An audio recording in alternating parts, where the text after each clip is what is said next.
आदाब मुंसिफ टीम, आपका इस्तकबाल है। मुंसिफ बिहार की खबरों के साथ मैं हूं माहिरा गौहर। देखेंगे तमाम बड़ी खबरें। आगाज करेंगे हेडलाइंस के साथ। सुर्खियों को पेश करने में ताउन किया है डॉक्टर ऑर्थो ऑयल के साथ साथ डॉक्टर ऑर्थो कैप्सूल्स साथ लेना ना भूलें। जहानाबाद में नीट छात्रा के साथ हुए घटना पर विपक्ष का हंगामा। राबड़ी देवी ने कहा, बिहार की बेटी को इंसाफ चाहिए।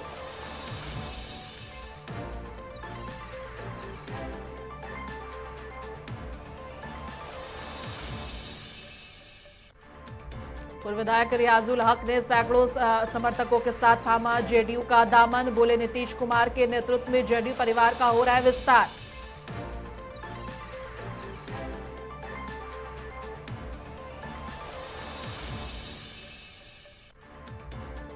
मुसलमानों पर हमले को लेकर एआईएमआईएम का विधानसभा में प्रदर्शन। राज्य सरकार पर अल्पसंख्यकों की सुरक्षा में विफल रहने का लगाया आरोप।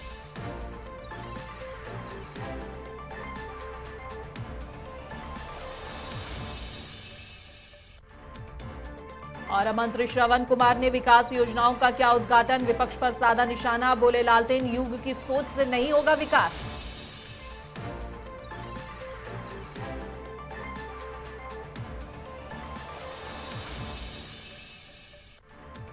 बिहार बजट पर जनसुराज ने जताई गहरी चिंता। सरकार की गंभीरता पर उठाए सवाल।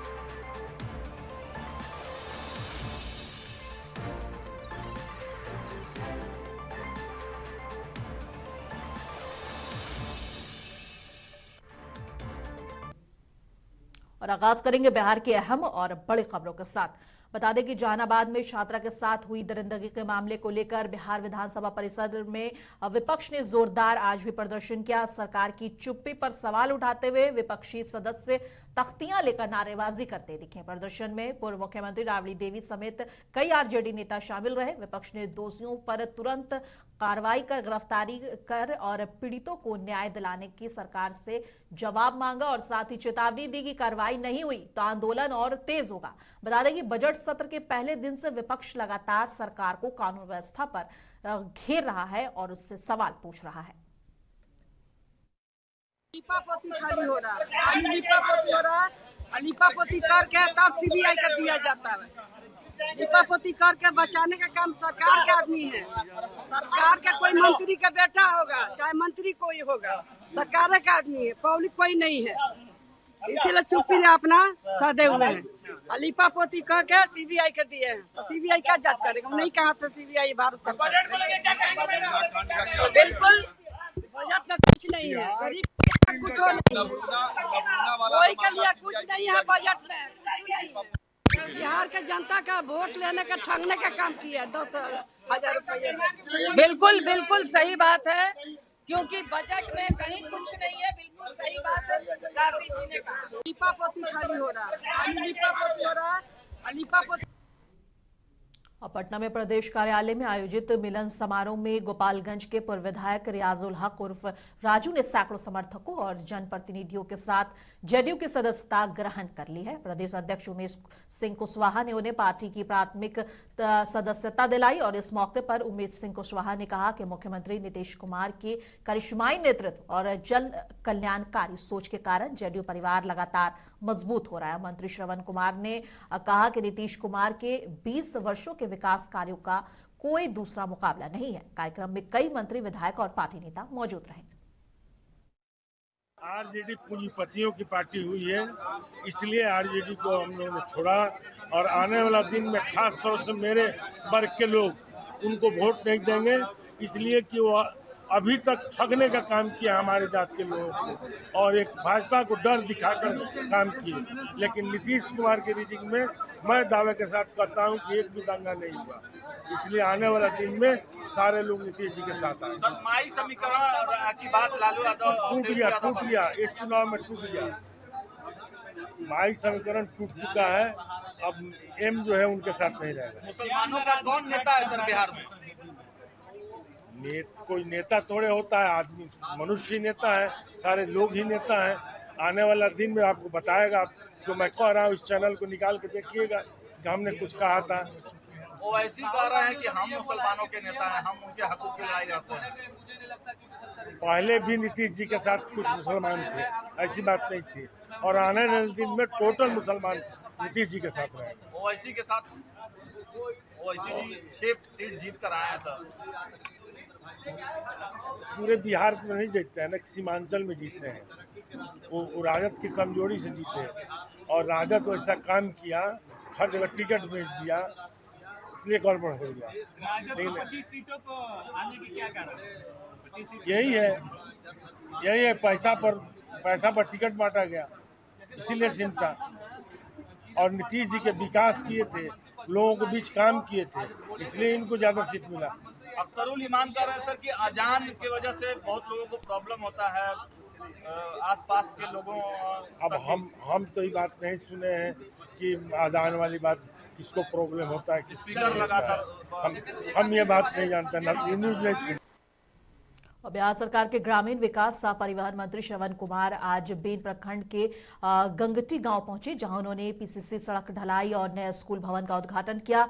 33,32,000 रुपए की लागत से बने इस भवन के उद्घाटन के मौके पर मंत्री ने कहा कि राज्य में विकास की गंगा लगातार बह रही है और सरकार की योजनाएं अंतिम व्यक्ति तक पहुंच रही है। मुख्यमंत्री को महंगी गाड़ी दिए जाने के सवाल पर उन्होंने विपक्ष को लालटेन युग की सोच वाला बताया। वहीं अमिताभ दास के बयान पर पलटवार करते हुए मंत्री ने कहा कि गैर जिम्मेदार बयानों से समाज में भ्रम फैलता है। और मंत्री ने यह भी बताया कि नीट छात्रा कांड की जांच अब सीबीआई को सौंप दी गई है और जल्द इसमें सारे खुलासे होंगे और दोषी सलाखों के पीछे होगा। विपक्ष का जो सोच है, विजन है, वो लालटेन युग की है। अब लालटेन तो कोई जलाता नहीं है, तो उनकी सोच वही रह गई है। हर घर में बिजली पहुंच गई है, अब हर घर में सोलर लगा रहे हैं हम लोग। और जब सोलर लग जाएगा तो जीरो हो जाएगा, यानी जो पैसा जमा कर रहा है, बिल जमा कर रहा है, वो जीरो हो जाएगा। और 125 यूनिट ऐसे भी बिजली फ्री कर दी गई है। तो जिनको लालटेन युग की, बैलगाड़ी युग की जिनको सोच है, वो कहाँ से तरक्की की बात सोचेंगे, कहाँ से विकास की बात सोचेंगे। तो मुख्यमंत्री जी को सुरक्षा चाहिए, उसके लिए सरकार ने सोचा है, बहुत बेहतर बात है, स्वागत योग्य है। और AIMIM के राष्ट्रीय प्रवक्ता और अधिवक्ता आदिल हसन ने स्वास्थ्य मंत्री मंगल पांडे से मांग की है कि HRD विभाग से सभी सरकारी विभागों में लंबित NOC तुरंत जारी कराया जाए। उन्होंने कहा कि NOC न मिलने से कर्मचारी और अधिकारी मानसिक तनाव और प्रशासनिक परेशानियों से जूझ रहे हैं, जिसका असर सरकारी कामकाज पर भी पड़ रहा है। आदिल हसन ने उम्मीद जताई है कि सरकार जल्द फैसला लेकर कर्मचारियों को राहत देगी ताकि प्रशासन बिना रुकावट काम कर सके। जो खासकर मैं बिहार के स्वास्थ्य मंत्री श्री मंगल पांडे जी और हेल्थ सेक्रेटरी और विभाग के तमाम जिम्मेदार से ये गुजारिश कर रहा हूँ, फरियाद कर रहा हूँ कि बिहार में तो रोजगार है नहीं, लेकिन दूसरे जगह रोजगार होता है, मिडिल ईस्ट में होता है या बिहार के बाहर दूसरे स्टेट में रोजगार होता है। हर लोग चाहते हैं कि HRD क्लियरेंस हो जाए, स्वास्थ्य विभाग का क्लियरेंस हो जाए। आपका स्वास्थ्य विभाग में जो आप भेजते हैं, जो पैरामेडिकल नियंत्रण जो बोर्ड है, कमेटी है, उसमें आप भेजते हैं, जो नालंदा मेडिकल कॉलेज के कैंपस में आप विभाग में आपके जमा करता है लोग, आप वहाँ भेजते हैं, वहाँ से आ भी जाता है। लेकिन ऐसा बहुत केस हमारे पास आया है जो 5 महीना 6 महीना से विभाग को वापस आ चुका है, लेकिन अभी तक उस बच्चे को उसका HRD क्लियरेंस नहीं मिला है। तो माननीय जो हेल्थ मिनिस्टर है मंगल पांडे साहब, हेल्थ सेक्रेटरी हैं, हेल्थ के स्पेशल सेक्रेटरी हैं, जो भी जिम्मेदार सीनियर पदाधिकारी हैं, उनसे यही मुद्दमाना गुजारिश है, अपील है कि बच्चों का कैरियर पर थोड़ा ध्यान दें। आप रोजगार दे नहीं सकते हैं बिहार में। लंबी लंबी मोदी जी बात करते हैं, सब लोग लंबी लंबी बात करते हैं, तो जो केरल में, महाराष्ट्र में, तेलंगाना में, आंध्रा में, दिल्ली में, मध्य प्रदेश में, राजस्थान में नौकरी करेगा, वो जाना HRD क्लियरेंस चाहता है या विदेश में चाहता है, तो वो मामला हल कीजिए। आप कम से कम उस ऑफिसर को ये बताइए कि तुम तो रोजगार नहीं दे सकते हो बाबू, 5-5 महीना 6-6 महीना क्यों रोके हुए हो? जब वहां से क्लियर हो क्या घूस चाहिए तो वो भी मंत्री जी बता दे। और पटना विधानसभा परिसर में सदन के बाहर ऑल इंडिया मजलिस इत्तेहादुल मुस्लिमीन के विधायकों ने जोरदार प्रदर्शन किया। AIMIM विधायकों ने बिहार में मुसलमानों पर कथित हमले और महिलाओं के साथ दुष्कर्म की घटनाओं को लेकर सरकार पर गंभीर आरोप लगाए। उन्होंने कहा कि कानून व्यवस्था बिगड़ रही है, लेकिन सरकार चुप है।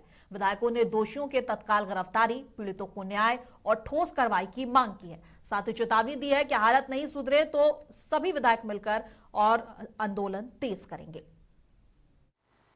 बिहार में माइनॉरिटी के लोग कहीं से भी सुरक्षित नहीं है। माइनॉरिटी का दिन दहाड़े कत्ल हो रहा है। शहजादे का कत्ल रंगदारी के नाम पर बेगूसराय में कर दिया गया, अब तक कोई उचित कार्रवाई नहीं हुई है। अतहर हुसैन को जो कपड़ा का व्यवसायी है नवादा का, उसको मॉब लिंचिंग के द्वारा मार डाला गया। नुरशेद नाम के एक शख्स की मॉब लिंचिंग हो गई है जो सुपौल का रहने वाला है। मधेपुरा में एक महिला हीना 6 बच्चे की माँ, उसको उठाया जाता है, उसका बलात्कार होता है और उसका मर्डर होता है। तो यहाँ पर पूरे बिहार में लॉ एंड ऑर्डर नाम की कोई चीज बाकी नहीं रह गई है और न महिलाएं सुरक्षित हैं, न व्यवसायी सुरक्षित है और न अकलियत के लोग सुरक्षित हैं। मुसलमानों को दाढ़ी और टोपी के नाम पर निशाना बनाया जा रहा है। तो आखिर बिहार सरकार क्या एक तरफा तौर पर यह कानून बना चुकी है कि महिलाओं की इज्जत, ये जो दूसरों को मंगल राज के जंगल राज कहते थे, तो क्या इनके मंगल राज में भी बेटियों की यही इज्जत रहेगी? क्या व्यवसायी को इस तरह लूटा मारा जाएगा? क्या मुस्लिम अकलियतों का इस तरह से सरेआम कत्ल होगा? हम इन तमाम तर मुद्दों को लेकर आज बैनर हम लोग लहरा रहे हैं। बिहार सरकार हाय हाय, बलात्कारी सरकार हाय हाय, बलात्कार को संरक्षण देने वाली सरकार हाय हाय, अकलियतों को गला घोटने वाली सरकार हाय हाय। अरे किसने कब्रिस्तान इसने अपने ठेकेदारों को दिया। इनके लॉ एंड ऑर्डर का फेलियर था। कब्रिस्तानों पर कब्जा हो रहा था, हदबंदी हुई है, घेराबंदी नहीं हुई है। कब्रिस्तानों पर आज पर भी नाजायज कब्जा है और मैं चैलेंज करता हूं माननीय मुख्यमंत्री को कि खुद उसके नालंदा में 3 ऐसे कब्रिस्तान हैं जिसकी राशि स्वीकृत हो गई है, लेकिन वहां पर अवैध कब्जा है, आज भी उसकी घेराबंदी नहीं हो पा रही है। और बिहार विधानसभा में बजट सत्र के दूसरे दिन विधानसभा में बजट पेश किया गया, लेकिन इसको लेकर लगातार विपक्ष हमला बोल रहा है और इस बजट को नीपा पोती बता रहा है। बता दें कि बिहार सरकार के मौजूदा बजट को लेकर जनसुराज ने भी कड़ी आपत्ति जताई है। पार्टी कार्यालय में आयोजित एक प्रेस कॉन्फ्रेंस में प्रदेश अध्यक्ष मनोज भारती और राष्ट्र प्रवक्ता सौरभ कुमार ने कहा कि पूरे राज्य के भविष्य से जुड़ा बजट भाषण महज 11 मिनट और 43 सेकंड में खत्म हो जाना सरकार की लापरवाही दिखाता है। जनसुराज ने प्रति व्यक्ति आय में मामूली बढ़ोतरी, शिक्षा और स्वास्थ्य बजट में कटौती और कल्याण योजनाओं पर बढ़ते खर्च पर सवाल भी उठाए।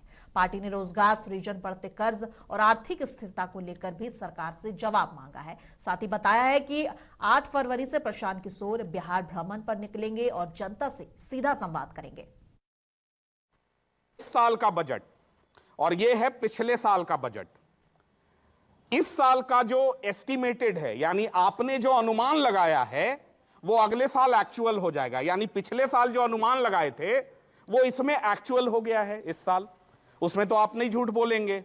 यानी 2026-27 में जो नंबर आप अभी मुझे बता रहे हो 25-26 का, वो नंबर एक्चुअल हो गया है। तो सर, आप ही के बात को आगे बढ़ाते हुए अगर 2025-26 के एक्चुअल नंबर को हम लेते हैं तो एक्चुअल रेवेन्यू क्या बताया गया था पिछले साल? 3,17,000 करोड़। एक्चुअल नंबर है 3,29,831 करोड़। ये इन्हीं का है, बिहार सरकार का डेटा है। और इस साल ये बता रहे हैं कि 3,47,752 करोड़ का इन्होंने बजट पेश किया है और उसकी वृद्धि बता रहे हैं कि 11 से 12% है। सॉरी सर, माननीय वित्त मंत्री जी, रॉन्ग है आप। 5% है, 17,000 करोड़ से आप बढ़े हैं। अब आप जोड़ लीजिए, मैथमेटिक्स हमको नहीं समझाने की जरूरत है कि मात्र 5% की वृद्धि है आपकी एक्चुअल टर्म में, नॉट इन एस्टिमेटेड टर्म। पहली बात। दूसरी बात, देखिए कि कितना इंपॉर्टेंट है ये। पिछले साल जब चुनाव चल रहा था बिहार विधानसभा का, तो ये नंबर मार्केट में फ्लोट हो रहा था कि 4,07,000 करोड़ का लोन है बिहार पर। और आरजेडी विधायक भाई वीरेंद्र ने आज सदन के बाहर बजट को लेकर सरकार पर जबरदस्त हमला बोला। भाई वीरेंद्र ने तख्ती लेकर बाकी विधायकों के साथ विरोध प्रदर्शन भी किया, वहीं बजट को लीपापोती बताया। ये बजट एक घिसा पीटा बजट है। इसमें न बेरोजगारों के लिए, न नौजवानों के लिए, न छात्रों के लिए, न छात्राओं के लिए, न किसानों के लिए, न मजदूरों के लिए, नहीं आम आवाम के लिए कोई नई बात की गई है।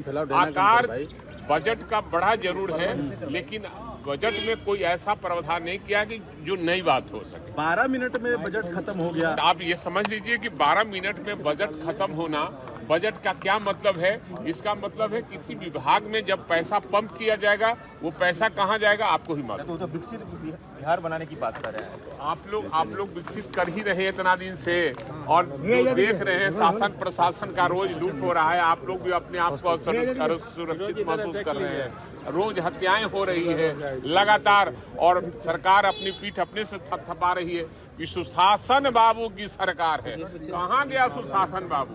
अब रोड पर चलना बेहाल हो गया है लोगों को। नीट मामले में प्रशासन उठकर भाग जा रही है, मीडिया के सवालों को जवाब नहीं दे रही। ये तो जब हम लोग बयान देते हैं तो पुलिस अफसरों का फोन आता है कि भाई सर क्यों इसका कर रहे हैं, ऐसा नहीं है वैसा नहीं है।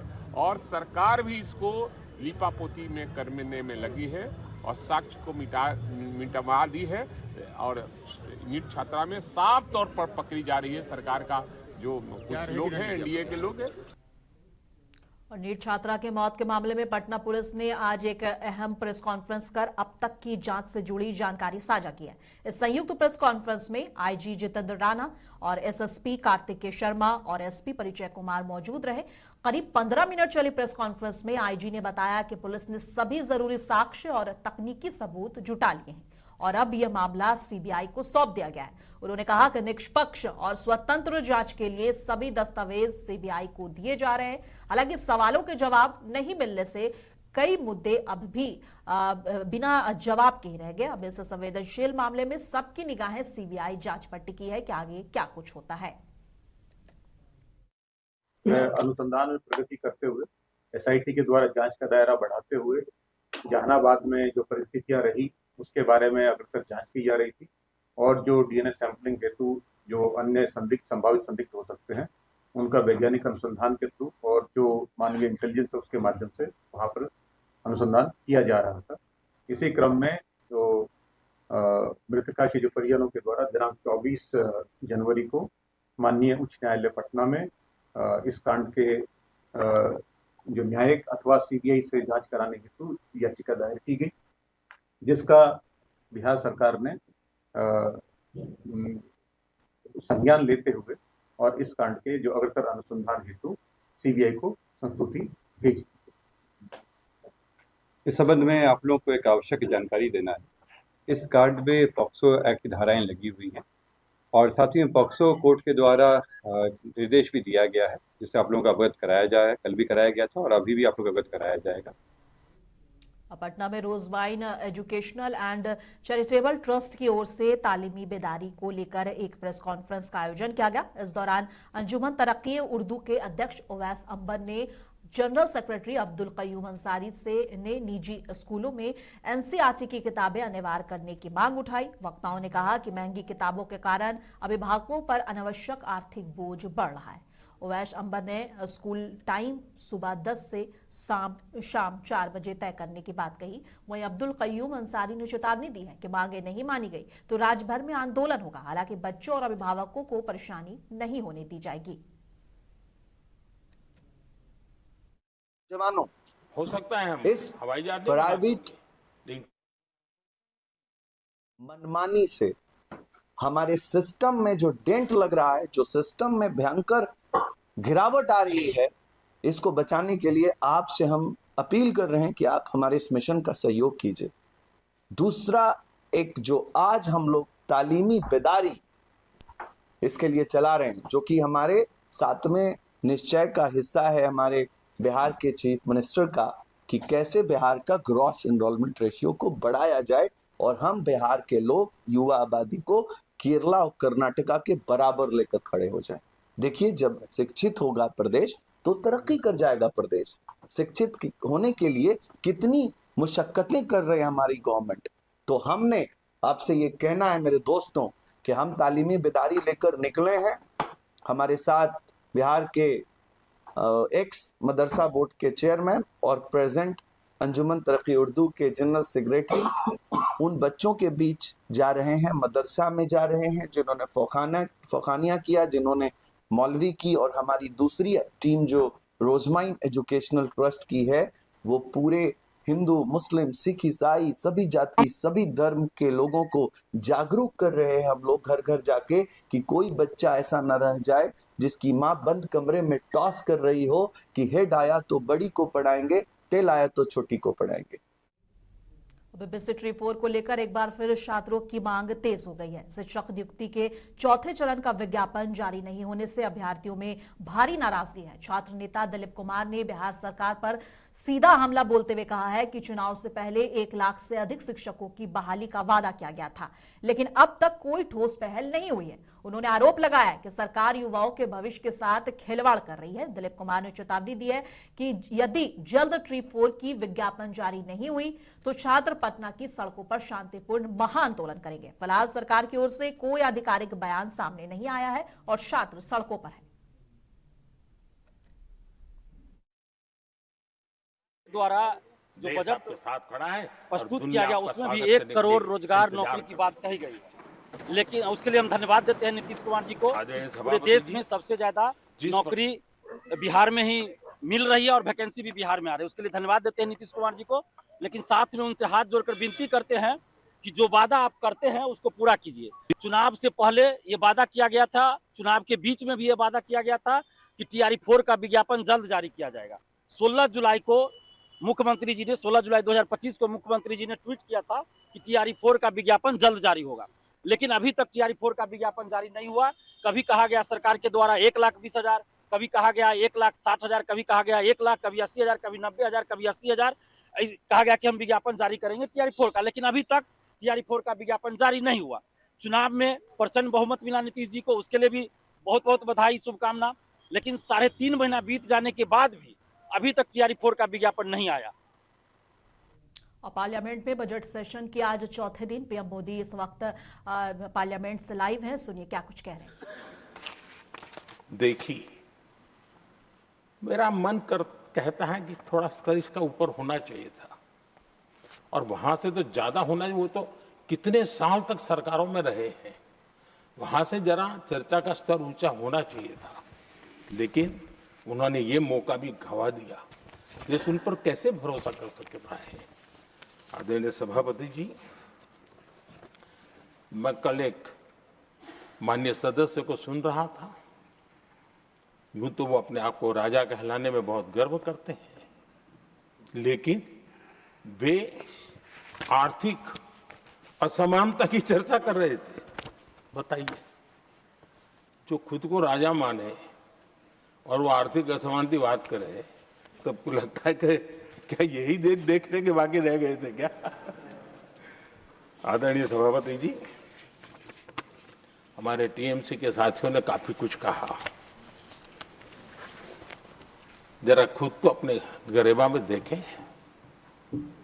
निर्मम सरकार पतन के जितने भी पैरामीटर्स हैं, उन सब पैरामीटर्स में नए नए रिकॉर्ड बनाते जा रहे हैं, और यहां उपदेश दे रहे हैं।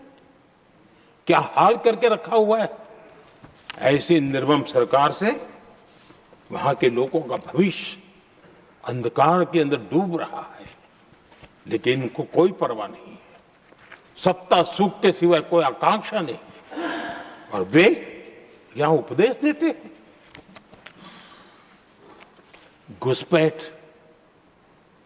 दुनिया का समृद्ध से समृद्ध देश भी अपने यहां गैर कानूनी नागरिकों को बाहर निकाल रहा है।